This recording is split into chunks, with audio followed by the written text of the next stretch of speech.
Mm. Vamos a dividir esta clase en dos partes. La primera parte vamos a ver abdomen superior, o sea, nos referimos a abdomen superior con todo lo que esté por encima del el mesocolon transverso, del mesocolon transverso para arriba, vamos a ver en la primera parte, y en una segunda parte vamos a ver del mesocolon transverso para abajo, a lo que llamamos abdomen inferior.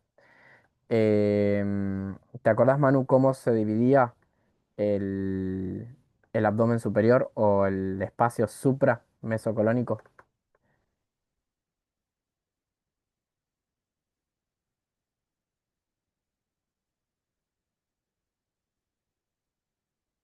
Que se dividía en tres celdas.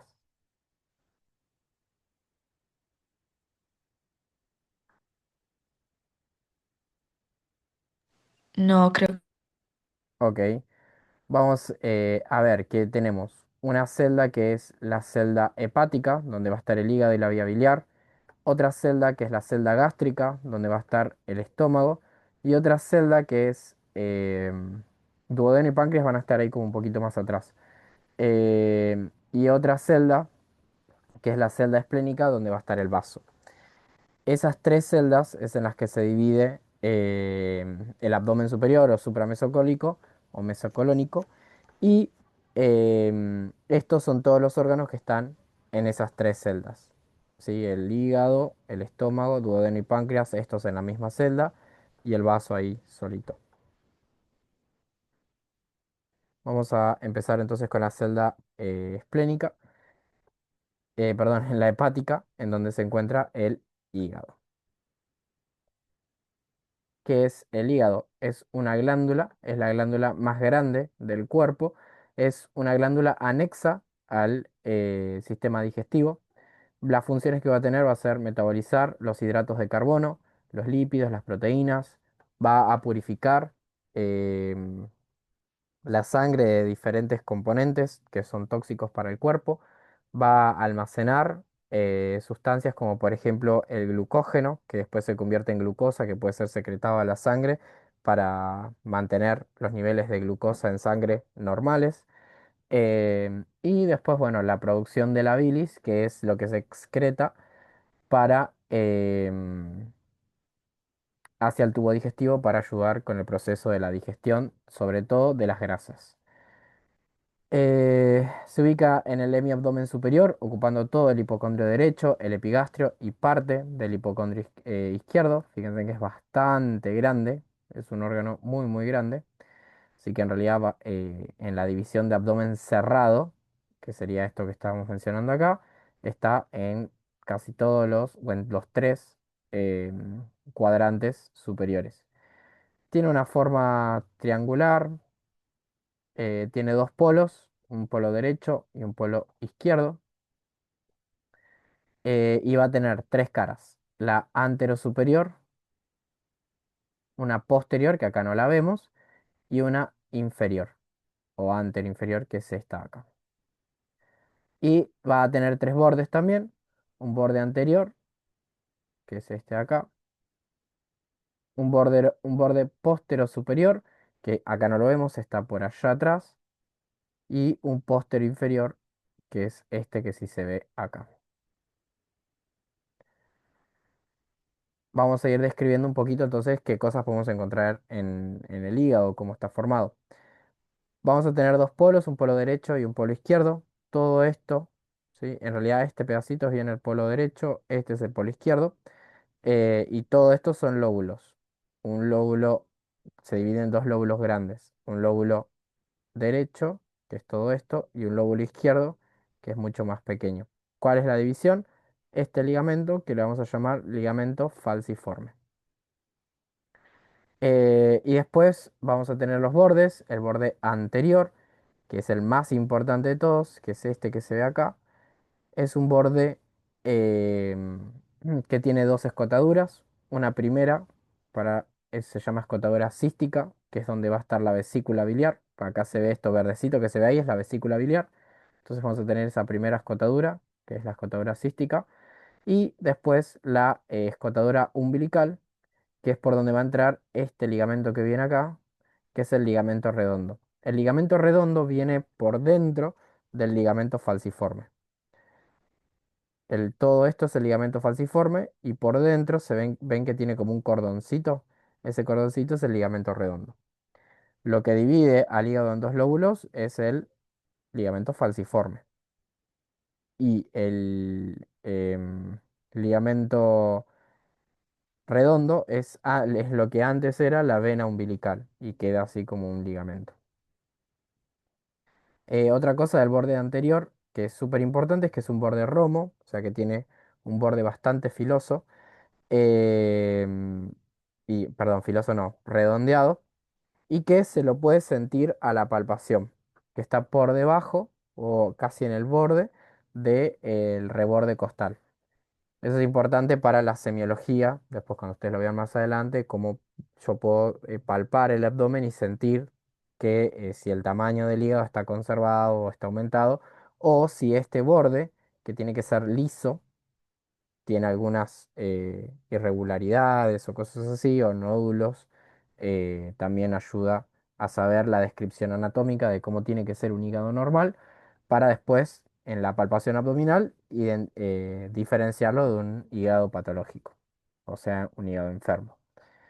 Em, Después tenemos la cara anterosuperior, que es toda esta que vemos acá. Es una cara más que nada lisa, convexa, hacia afuera, hacia adelante y hacia arriba. Está acá. Em, y se relaciona con el diafragma, delimitando la fosa suprahepática que está por detrás y por arriba del hígado, o espacio subfrénico. Vamos a tener dos espacios subfrénicos, el espacio subfrénico derecho y el izquierdo. El derecho es el que está formado, es el espacio que queda entre el diafragma y el hígado. Em, y acá también podemos volver a ver el ligamento falciforme, cómo divide al hígado en dos lóbulos. Y por dentro, cómo corre el ligamento redondo. En la cara inferior, que es esta de acá, es la que más reparos anatómicos tiene. Las cosas que nos van a importar son que de la cara inferior y también de la posterior, después vamos a ver, se puede ver esto, que es la vena cava inferior. Lo que es bien propio de la cara inferior es el pedículo hepático, que ya lo voy a ir mencionando, pero lo vamos a ver varias veces. El pedículo hepático va a estar formado por la vena porta, la arteria hepática y el conducto colédoco. Acá a esta altura, sí, está bien, ya es el colédoco. ¿Sí? Conducto colédoco, arteria hepática y vena porta. Esos tres elementos forman el pedículo hepático. Recuerden que ya hablamos de pedículos cuando hablamos de, por ejemplo, el pedículo pulmonar y dijimos que un pedículo es el conjunto de elementos nobles que penetran el ilio e ingresan al órgano. El ilio era el espacio del órgano por el cual entra el pedículo. ¿Y cómo está formado el pedículo? En el caso del hepático, por la vena porta, la arteria hepática y el conducto colédoco. Después vamos a tener estos surcos, ¿sí? Longitudinal derecho, longitudinal izquierdo y transversal, longitudinal izquierdo, longitudinal derecho y transversal. Terminan formando una H que después nos va a servir em, para hacer la división del hígado. Pero bueno, recuerden siempre que el lado más chiquitito es el izquierdo y el lado más grandote es el derecho. Para cuando se tengan que ubicar y les cambien de posición el hígado, siempre está bueno acordarse de eso. Entonces, yo sé que este es el lado izquierdo, este es el lado derecho, este es el surco longitudinal izquierdo, este es el surco longitudinal derecho y este es el transversal que se ve acá. Sí. Y ahí tenemos en el medio el pedículo hepático. La cara posterior tiene la particularidad de que no está cubierta por peritoneo. Es directamente contacta con la pared posterior abdominal. Eh, Cuando el peritoneo envuelve a los órganos, ¿se acuerdan los órganos peritoneales? Dijimos que la capa visceral envolvía al órgano. En el caso de el hígado, lo que pasa es que mi puño es el hígado, ¿sí? Mi mano extendida va a ser el peritoneo. Entonces, este envuelve al hígado, esta es la cara posterior del hígado. Envuelve, pero llega hasta ahí nomás. ¿Sí? La cara posterior queda descubierta de peritoneo. Y entonces ahí lo que hace el peritoneo es pega la vuelta, llega hasta acá y pega la vuelta y se convierte en peritoneo parietal y se pega al diafragma. ¿Sí? Entonces este pedacito, que es la cara posterior del hígado, queda totalmente descubierta sin peritoneo.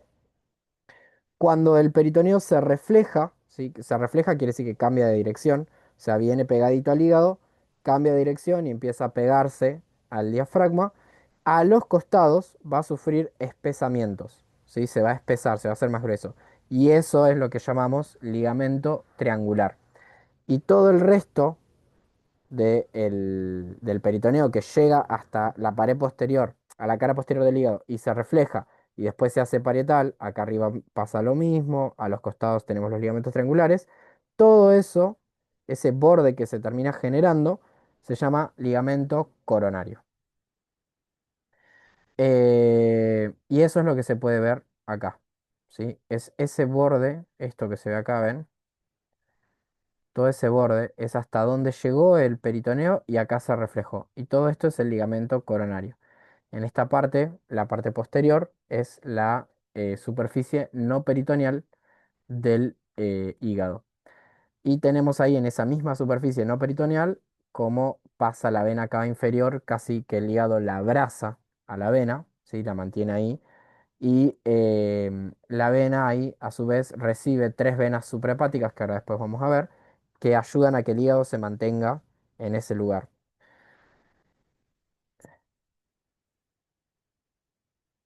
Bien, entonces, para resumir todo esto que está acá, entiendan que el peritoneo recubre todas las caras menos la posterior, o sea, la anterosuperior, la inferior están cubiertas por peritoneo, la posterior no.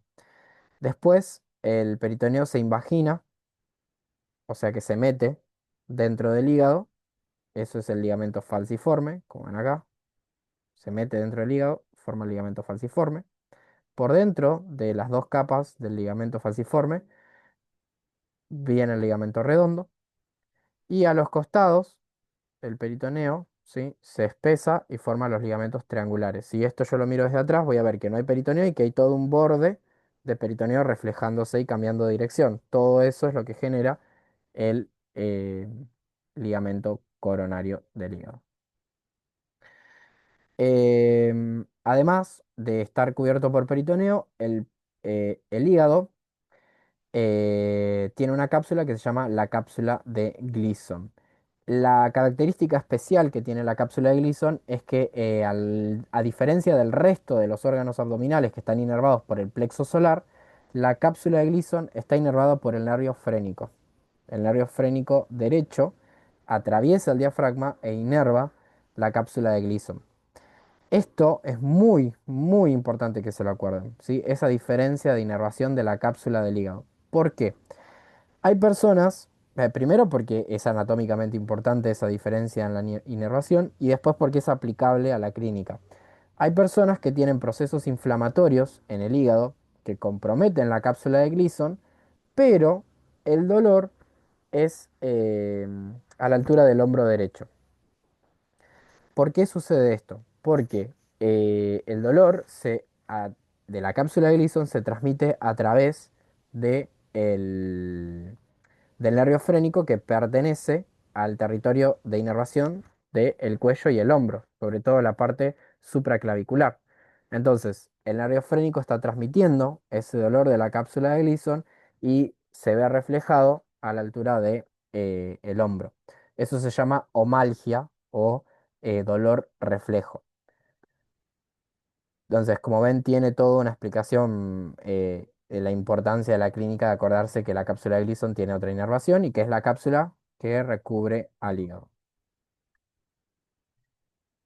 Bien, habiendo analizado la estructura externa del hígado, ahora vamos a pasar a vías biliares. ¿Qué son las vías biliares? Las vías biliares son los conductos que están adentro del hígado que van a llevar la bilis. La bilis es el producto de secreción del hígado. O sea, como la saliva es el producto de secreción de las glándulas salivales, la bilis es el producto de secreción del hígado. ¿Por dónde va a salir toda esa bilis? Por los conductos, eh, eh, por los conductos biliares. Todos los conductos biliares, tanto del lado derecho como del lado izquierdo, se van a juntar y van a formar dos conductos principales, que son intrahepáticos. El conducto derecho, izquierdo, perdón, y el conducto derecho. Conducto hepático izquierdo, conducto hepático derecho.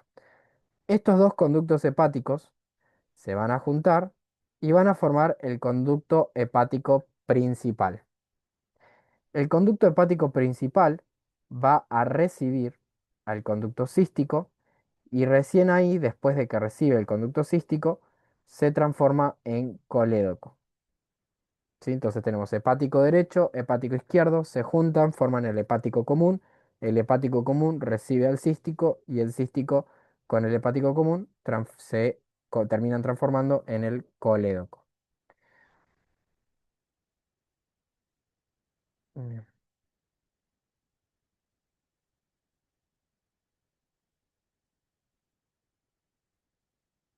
bien, perfecto. Entonces, eso es en cuanto al hígado. Después tenemos la vesícula, que la vesícula lo que es un reservorio de bilis. Tenemos acá entonces el conducto hepático derecho, conducto hepático izquierdo, se unen y forman el hepático principal. El hepático principal recibe esto que es el cístico. El cístico es el conducto de drenaje, es el conducto de drenaje de la vesícula biliar. Acá en la vesícula biliar se acumula la bilis. Yo mucho tiempo me pregunté cómo llega la bilis hasta la vesícula biliar si cuando lo vemos en posición anatómica ven que la vesícula biliar está por arriba. Entonces, si la bilis se produce acá y baja por el conducto y termina acá en el duodeno, ¿cómo llega a meterse a la vesícula biliar? Es así. La bilis hace eso, ¿sí? Se produce en el hígado, baja por los conductos que mencionamos y cuando llega a este punto, en este punto hay un esfínter que se llama esfínter de Oddi, que también es importante que se lo acuerden, ahora lo vamos a mencionar cuando veamos duodeno. El esfínter de Oddi está cerrado, entonces la bilis se va acumulando, acumulando, acumulando en el conducto hasta que el esfínter de Oddi se abra. Pero mientras tanto, la bilis se va acumulando y una vez que llega a este punto, empieza a ingresar por el conducto cístico y llega a la vesícula y entonces ahí empieza a almacenarse en la vesícula. Entonces, ¿cómo se llena la vesícula de bilis? Es por flujo retrógrado. Flujo retrógrado, o sea que el flujo va hacia atrás porque se acumula la bilis, porque el esfínter que tiene que abrirse está cerrado.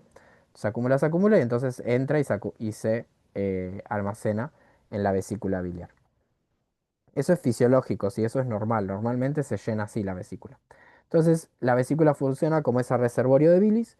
Cuando hay una ingesta de comida que tenga materia grasa, eso estimula la contracción de la vesícula, esta se aprieta y larga bilis por el conducto cístico. También el hígado al mismo tiempo libera bilis y todo eso termina en el colédoco. Y el colédoco continúa, sigue la bilis, hacia el duodeno, que ahora vamos a ver cómo continúa después del duodeno, del colédoco, perdón. ¿Qué tenemos que saber de la vesícula biliar? Como generalidad y nada más, que tiene estas tres porciones, el fondo, el cuerpo y el cuello. El fondo es esta parte de acá, el cuerpo es toda esta parte, después va a tener un cuello que es esta parte de acá, y luego va a tener, les voy a agregar una cosita más, esta partecita que se ve acá, que se llama bacinete. Bacinete. Entonces tienen fondo, cuerpo, cuello y bacinete. Después del bacinete viene entonces el conducto cístico. ¿Por qué es importante acordarse del bacinete y de estas partes? Sobre todo el bacinete porque es ahí en donde se enclavan, o es el primer lugar en donde se enclavan los cálculos biliares y producen ese dolor característico que tienen las personas cuando comen grasa y tienen cálculos en la vesícula. Entonces dicen que tiene un cálculo enclavado en el bacinete, que está metido ahí. Entonces cuerpo, cuello, fondo, cuerpo, cuello, bacinete. Conducto cístico que se une con el hepático principal y forman el colédoco. A esta altura de convergencia de los conductos se va a formar un triángulo, que es el triángulo de Boudet, y otro triángulo, que es el triángulo de Calot. Es bastante sencillo, suena complicado, pero es sencillo. Esta arteria hepática, perdón, esta es la arteria hepática propia. Hay dos hepáticas, tenemos una hepática común y una hepática propia. La hepática propia, que es esta de acá, es una continuación de la común. Esta es la hepática propia, que se empieza a dividir para meterse a irrigar al hígado. Antes de dividirse, va a dar una arteria para irrigar la vesícula biliar. Esta arteria se llama la arteria cística. Todo lo que es cisto o cístico tiene que ver con la vesícula biliar. Entonces, la arteria cística viene e irriga la vesícula. En su recorrido pasa por detrás del conducto hepático principal y por arriba del conducto cístico y termina en la vesícula. Cuando pasa por ahí, va a delimitar o va a ayudar a formar estos triángulos, ¿sí? Entonces, em, vamos a tener primero el triángulo de Boudet, que el triángulo de Boudet se forma. Acá voy a terminar de dibujar el hígado que está como medio borrado para que lo entiendan un poquito mejor. Para mí, en mi mente, el hígado es como violeta, así que lo termino dibujando en violeta y así se va para allá. Y ahí se nos forma el primer triángulo. El triángulo de Boudet tiene como límite superior el borde antero inferior del hígado, que sería este de acá. Como límite inferior y derecho va a tener el conducto cístico y parte de la vesícula. Y como límite izquierdo va a tener el conducto hepático principal. Ahí se forma el triángulo. ¿Cuál es el contenido de este triángulo? La arteria cística. Por lo tanto, el triángulo de Boudet es el más importante.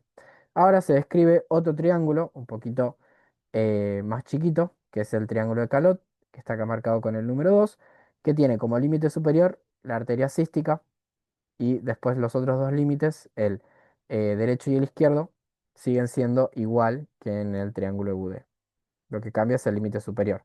En el triángulo de Boudet es el borde eh, anteroinferior del hígado y en el triángulo de Calot es la arteria cística.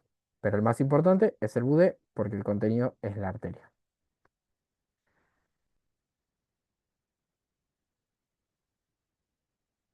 Bien. Y acá vemos entonces eh, cómo continúa, ¿sí? La vía biliar. Entonces, hepático derecho, hepático izquierdo, hepático común, conducto cístico se une con el hepático común, forma el colédoco. El colédoco desciende, ingresa, tiene una parte por detrás de la cabeza del páncreas, que se ve acá es por detrás, hasta que llega a unirse con el conducto pancreático principal o de Wirsung, también se llama. Pancreático principal o de Wirsung. Cuando el colédoco se une con el conducto pancreático principal, se dilata y forman una ampolla que se llama la ampolla de Vater. Ampolla de Vater, como está escrito acá, ¿sí? Ampolla de Vater. Luego de la ampolla de Vater vamos a tener un esfínter, que es este de acá que yo les mencionaba, que es el esfínter de Oddi. Ese es el que se abre y se cierra para dejar que salga la bilis y también al mismo tiempo sale la secreción del jugo pancreático. Acá en este punto de la ampolla de váter ya se mezcla todo, se mezcla el jugo pancreático con la bilis, porque terminan siendo como un mismo conducto.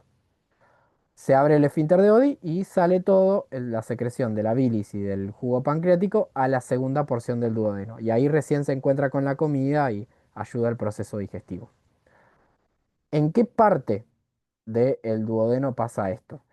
En la segunda porción del duodeno, ahora cuando vemos duodeno lo van a entender mejor, pero es en la segunda porción del duodeno en la cara interna, en lo que se llama la carúncula mayor.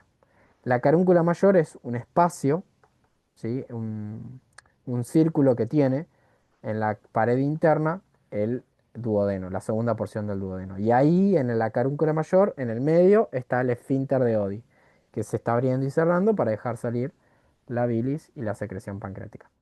Como hay una carúncula mayor, hay una carúncula menor que está por arriba, acá no está representada.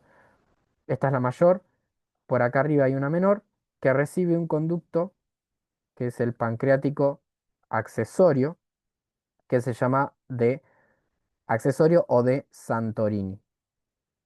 Lo dibujo como para que quede registro de esto que estoy diciendo.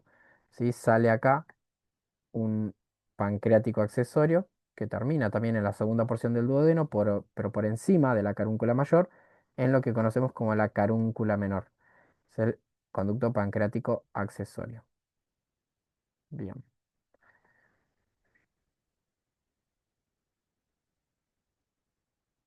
Bien. Nos metemos en esto que tenemos que ver bastante tomado de hígado, que es que es la segmentación hepática. La segmentación hepática la van a encontrar de muchas formas. La que ustedes tienen que saber y la más importante es esta, la segmentación hepática según la vena porta. Porque hay segmentación hepática según los ligamentos, según la vía biliar, según las arterias, pero la que nos importa a nosotros y la que les van a tomar a ustedes es la segmentación hepática portal. Por eso, fíjense en cuando vayan a estudiar, ojo cuál leen, porque aparecen todas. Entonces, ustedes tienen que ver solo la portal. Esta segmentación hepática se ve desde la cara inferior, que es por donde ingresa la vena porta al hígado, y vamos a tener los tres surcos que ya habíamos hablado, ¿sí? El surco longitudinal derecho, acá, surco longitudinal derecho, que va desde la vesícula biliar hasta la vena cava inferior, y el surco longitudinal derecho que va por el recorrido del ligamento redondo hasta el conducto de Arancia. Todo esto, ¿sí? Este es el surco longitudinal izquierdo. Y después el surco transverso, ¿sí?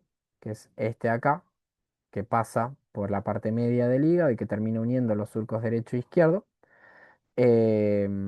Pasa por detrás del lóbulo cuadrado. No, este es el caudado. Y por... No, está bien. Es por detrás. Esto es anterior y esto es posterior. Es por detrás del cuadrado, por delante del caudado. Por ahí pasa el,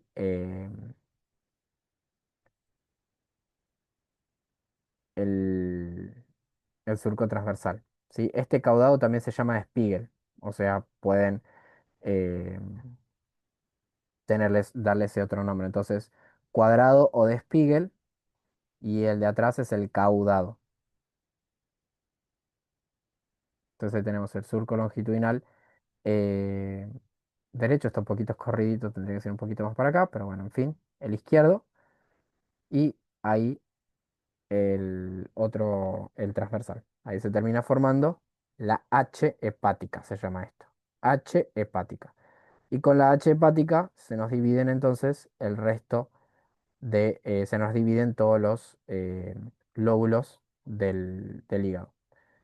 Volvemos a dibujar entonces la H hepática y vamos a tener, uy, en el número uno vamos a tener el lóbulo izquierdo, el número 2 el cuadrado o de Spiegel, en el número 3 el lóbulo derecho y en el número 4 perdón, en el número 4 el lóbulo derecho y en el lóbulo, a ver, pues, sí, está bien, es uno 2 3 4 lo que está intercambiado es esto, es, después yo lo corrijo, pero es lóbulo izquierdo, lóbulo cuadrado de Spiegel, lóbulo derecho y lóbulo caudado. Es el último, ¿sí? Serían, para empezar, esos lóbulos. Después vamos a ver que los lóbulos derecho e izquierdo se vuelven a dividir en dos. Eh,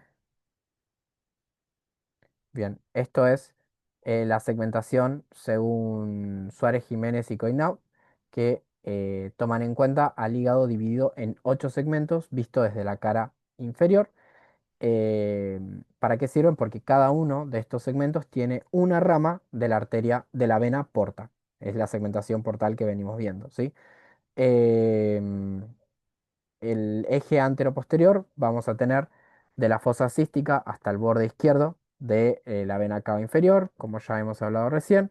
Después la línea transversa que se divide, que se prolonga dividiendo al hígado en dos, porque hoy habíamos visto que en dos mitades, una anterior y una posterior. Habíamos visto que la línea era cortita acá. Ahora la vamos a prolongar para poder dividir bien en antero-posterior al hígado. Y después, bueno, el surco longitudinal izquierdo. O sea, el izquierdo y el derecho quedan igual. Lo que hace esta segmentación es prolongar el transverso para terminar de dividir bien al hígado. ¿Ven? Hace esa proyección. El transverso era cortito, ahora es totalmente largo. Ahí tenemos el derecho, el izquierdo, y entonces ahí sí nos queda dividido en 8 segmentos el hígado. Desde acá abajo no vamos a ver todos, ¿sí? Desde acá vamos a ver, desde la cara inferior se pueden ver 7 de los 8.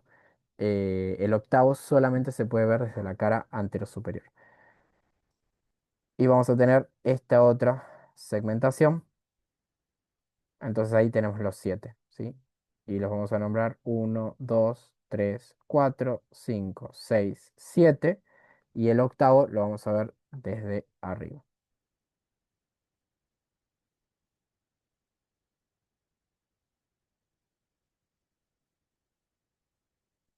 2, 3, 4, 5, 6, 7. ¿Ven? Ahí quedan todos los segmentos hepáticos. El que nos falta es el octavo, que lo vamos a ver desde acá arriba solamente. Acá está el octavo. ¿Ven? Todos estos que vemos desde acá se proyectan y son grandes hacia arriba, ¿sí? Uno, acá este hígado está dado vuelta, no es como lo veíamos, estamos viendo anteriormente, ¿sí? Fíjense, esto es posterior, esto es anterior. Recuerden, o a mí me ayuda muchísimo tener en cuenta, la vesícula biliar está adelante, la vena cava está atrás. Entonces yo sé que esto es anterior y esto es posterior, y así me ubico rapidísimo. Entonces, desde atrás y hacia la izquierda vamos nombrando los lóbulos. Uno, 2, 3, 4, 5, 6, 7. Y el octavo quedaría después del 7, pero solo lo podemos ver desde arriba. Acá lo vemos, ¿ven? Vemos 7, que es este de acá, y el octavo que no llega hasta la base del, del hígado. Está por encima del 5, está por arriba de esto. Entonces queda entre el 5 y el 7, como acá estaría, pero por arriba. Bien, el resto sí los vemos desde desde el borde inferior. Acá es lo mismo, pero vemos cómo están separados y cómo cada uno recibe una rama de la vena porta. Ojo, no se confundan. La vena porta es la azul que va con la línea roja y verde. La línea roja es la arteria hepática. La línea verde es el conducto biliar y la línea azul que acompaña a esas es la vena porta. Hay otras acá venas que las ven saliendo, pero estas son venas hepáticas, no son vena porta. Ojo, el hígado recibe sangre por venas y también saca sangre por venas. Es todo un tema la irrigación de hígado. Em, Esto que vamos viendo que van de a tres es lo que se llama triada portal. Y cada segmento del hígado recibe una triada portal. Después eso lo van a estudiar, creo que mejor en histología, cuando vean los cortes histológicos de hígado, van a ver las triadas portales y van a ver también la vena hepática. Bien, eso entonces es todo de hígado. Tengan en cuenta, muy importante, el trazado de estas líneas y cómo se va a hacer la numeración de cada uno de los segmentos, cuáles son, y la característica que tienen es que cada uno recibe una rama de la vena porta. Justamente por eso llamamos la división hepática según la segmentación de la vena porta. Bien, cortamos acá y ahora les mando un link para seguir.